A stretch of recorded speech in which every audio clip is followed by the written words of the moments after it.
Ini kisah tentang perempuan suci, cucu dari Nabi Muhammad. Ia juga seorang ilmuwan terkemuka di masanya, sehingga Imam Syafi'i pun berguru padanya.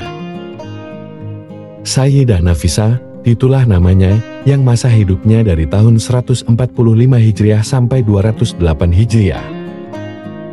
Makamnya di Kairo, Mesir, sampai sekarang masih dipenuhi para peziarah. Di luar Masjid Sayyidah Nafisah, dijual buku yang mengupas biografi perempuan yang disebut-sebut sebagai sumber pengetahuan keislaman yang berharga, atau Nafisah al-Ilmi, pemberani, sekaligus abidah zahidah, atau tekun menjalani ritual dan asketis. Bahkan, sebagian orang mengategorikannya sebagai wali perempuan dengan sejumlah keramat. Sejak kecil, Sayyidah Nafisah sudah hafal Al-Quran, dan setiap selesai membaca Al-Quran beliau selalu berdoa, "Ya Allah, mudahkanlah aku untuk berziarah ke makam Nabi Ibrahim."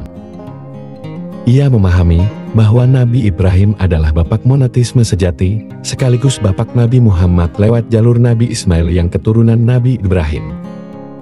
Sedangkan Sayyidah Nafisah sendiri adalah keturunan dari Nabi Muhammad.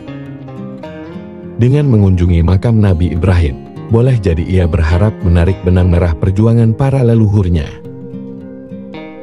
Allah mengabulkan doanya, dan ia bisa berziarah ke makam kakek moyangnya, Nabi Ibrahim. Ketika ia berusia 44 tahun, ia tiba di Kairo pada 26 Ramadan 193 Hijriah. Kabar kedatangan perempuan yang luar biasa ini telah menyebar luas. Ia pun disambut oleh penduduk Kairo yang merasa bersyukur didatangi oleh Sayyidah Nafisah. Ratusan orang tiap hari datang hendak menemuinya.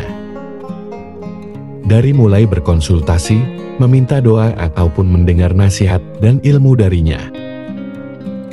Bahkan, dikabarkan banyak yang sampai camping bermalam di luar kediamannya, menunggu kesempatan untuk bisa bertemu.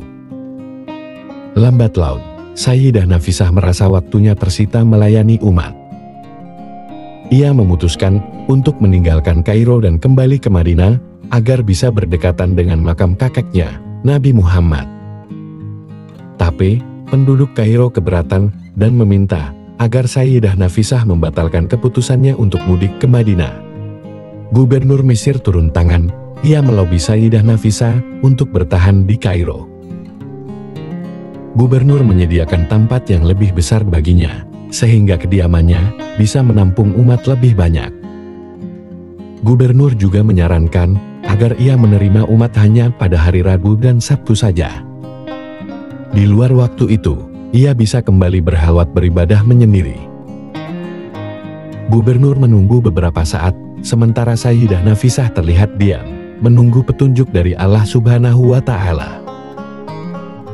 Akhirnya, setelah mendapat izinnya, ia pun menerima tawaran gubernur dan memutuskan tinggal di Kairo sampai ajal menjemputnya. Sebelum tiba di Mesir, Imam Asy-Syafi'i sudah lama mendengar ketokohan perempuan ulama ini dan mendengar pula bahwa banyak ulama yang datang ke rumahnya untuk mendengarkan pengajian dan ceramahnya.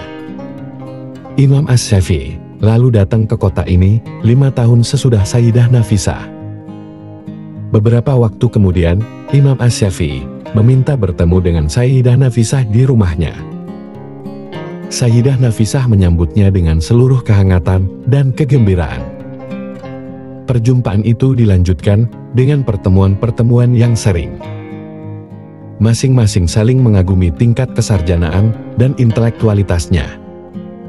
Bila Imam Asy-Syafi'i berangkat untuk mengajar di masjidnya di Fustat, ia mampir ke rumahnya. Begitu juga ketika pulang kembali ke rumahnya.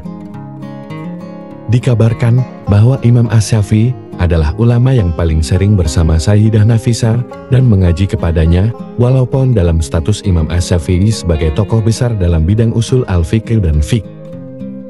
Kita tahu bahwa sebelum datang ke Mesir, Imam Asy-Syafi'i sudah terlebih dahulu terkenal dan harum namanya di Baghdad. Fatwa-fatwa Imam Asy-Syafi'i di Baghdad dikenal sebagai qaul qadim, sedangkan fatwa beliau di Kairo dikategorikan sebagai qaul jadid.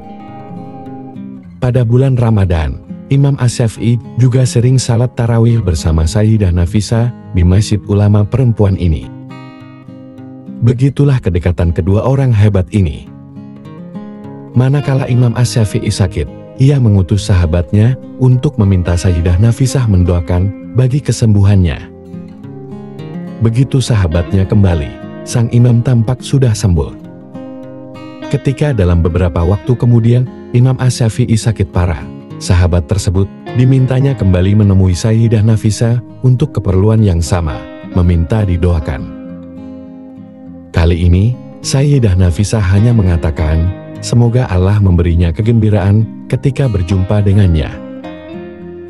Mendengar ucapan sahabat sekaligus gurunya itu, Imam Asy-Syafi'i segera paham bahwa waktunya sudah akan tiba. Al-Imam kemudian berwasiat kepada murid utamanya, Al-Buwaiti, meminta agar Sayyidah Nafisah menyalati jenazahnya jika kelak dirinya wafat. Ketika Imam Asy-Syafi'i kemudian wafat, jenazahnya dibawa ke rumah sang ulama perempuan tersebut untuk disalatkan. Di antara nasihat Sayyidah Nafisah kepada para muridnya adalah 1. Jika kalian ingin berkecukupan, tidak menjadi miskin, bacalah Quran Surah Al-Waqiah ayat 56. 2. Jika kalian ingin tetap dalam keimanan Islam, bacalah Quran Surah Al-Muluk ayat 67. 3. Jika kalian ingin tidak kehausan pada hari dikumpulkan di akhirat, bacalah Quran Surah Al-Fatihah ayat 1. 4. Jika kalian ingin minum air telaga Nabi di akhirat, maka bacalah Quran Surah Al-Kautsar ayat 108. Sayyidah Nafisah adalah fakta sejarah bahwa seorang perempuan bisa menjadi seorang ulama tersohor, bahkan menjadi guru bagi seorang Imam Syafi'i. Kita merindukan munculnya Sayyidah Nafisah berikutnya di dunia Islam.